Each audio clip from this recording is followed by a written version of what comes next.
2018, the Blue Castle community started a World War III roleplay server. As I was being given a tour of one of the bases, one of the rooms we stopped at was described as a gas chamber, but it wasn't explained what this was used for. Some of the soldiers would stalk each other, sometimes watching them through windows.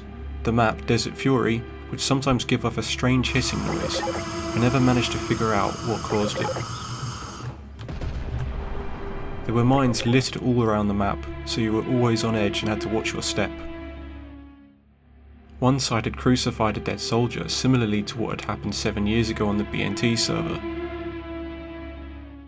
Bases in World War III roleplay are traditionally safe spaces for passive roleplay, but in Blue Castle you could get attacked at any moment.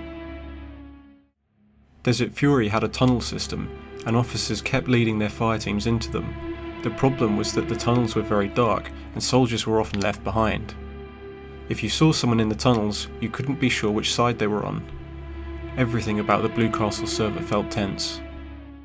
At one point, a tank was attacked by an aircraft, and the aircraft itself couldn't be identified. Some soldiers suggested that this was an alien encounter. Interestingly, WAC was not in use on Desert Fury. The vehicle that attacked the tank remains unidentified. Another player had logged in at one point to find a nightmare being roleplayed, involving the use of Nazis. German soldiers had been used in World War III roleplay before in flashbacks, like in the Generations events.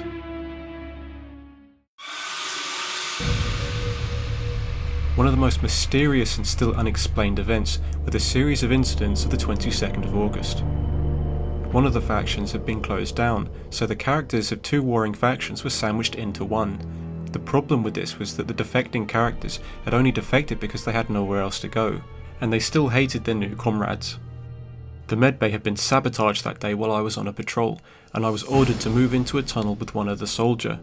Some time had passed, and we eventually came out to find that the officers of the patrol had mortally wounded someone. When we all returned to base, there was a shooting outside the medbay which had just been sabotaged.